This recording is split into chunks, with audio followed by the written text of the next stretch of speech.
आजची गोष्ट एक अशा रेल्वे स्टेशनची आहे ज्याच्या आसपास ट्रेन आली की त्या ट्रेनचा लोको पायलट ट्रेनची स्पीड वाढवून तिथे निघून जातो. तो स्टेशन 42 वर्षांपासून बंद होता. संध्याकाळी 5 नंतर तो स्टेशन पूर्णपणे बंद असतो. काय आहे याच्या मागचं कारण? राम राम मित्रांनो, चला आजच्या गोष्टीला सुरुवात करूया. पण त्याच्या आधी आपल्या चॅनलला सबस्क्राईब करून घ्या.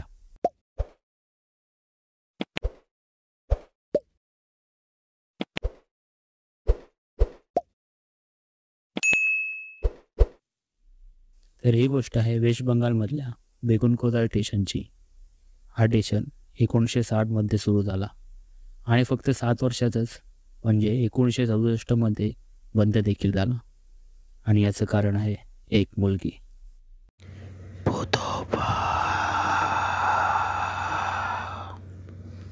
मोहन नावाच्या टीसीची तिथे बदली होते.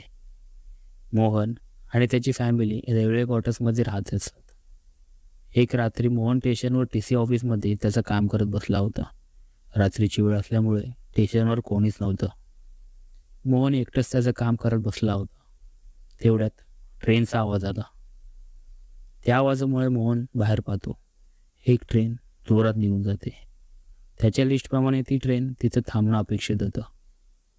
अशा लागोपाठ 2 अजून ट्रेन निघून जातात, पण प्लॅटफॉर्मवर कोण नसल्यामुळे तो दुर्लक्ष करतो. दुसऱ्या दिवशी पुन्हा असंच होतं. ट्रेन येते आणि निघून जाते, पण आज त्याला दिसतं की एक मुलगी ट्रेन पकडण्यासाठी तिच्या मागे धावत आहे. तो पुन्हा दुर्लक्ष करून त्याचं काम करू लागतो. 2-3 दिवस सतत त्याला हेच दृश्य दिसतो. ट्रेन येते, मग ती ट्रेन पकडण्यासाठी ती मुलगी धावत असते. पहिले काही दिवस कोणतरी मस्करी करत असेल असं म्हणून तो दुर्लक्ष करतो, पण आज तो जशी ट्रेन येते तसा तो बाहेर येतो आणि ते दृश्य त्याच्या डोळ्यावर पडतो. ती मुलगी ट्रेन पकडण्यासाठी ट्रेन मागे धावत असते आणि पाहता पाहता ती मुलगी त्या ट्रेनच्या पुढे जाऊ लागते. हे पाहून तो थप्पच होतो. त्याला त्याच्या डोळ्यांवर विश्वास नाही बसत. मोहन आता प्लॅटफॉर्मच्या मध्यभागी उभा होता. तो दृश्य पाहून तो आधीच घामाने ओला चिंब झाला होता. तेवढ्यात त्याला मंदगार वाऱ्याची जाणीव होते. तो पुन्हा त्याच्या केबिनकडे जायला मागे वळतो आणि पाहतो तर काय, तीच मुलगी एका बाकावर बसले. मोहन तिच्याकडे पाहतो. ती सुद्धा मोहनकडे पाहते. ती मोहनकडे बघून एक क्रिपी स्माईल देते. तिला पाहून मोहनचे हातपाय उतरू लागतात. ती उठली आणि हळूहळू मोहनकडे येऊ लागली. तिला आपल्याकडे येताना पाहून घाबरलेला मोहन मागे मागे जाऊ लागला. प्लॅटफॉर्मवरची लाईट सतत ये जा करू लागली. ती पुन्हा मोहनकडे पाहून तिची क्रिपी स्माईल देते. तेव्हा फटकन ब्लॉक फुटण्याचा आवाज होतो. आता मोहन धाबा टाकू लागला होता. त्याला काय करावं सुचतच नव्हतं. ती त्याच्या दिशेने येतच चालली होती. मोहनची पावले मागे मागे जात होती. तेवढ्यात त्याच्या पायाला काहीतरी लागलं आणि तो खाली पडला.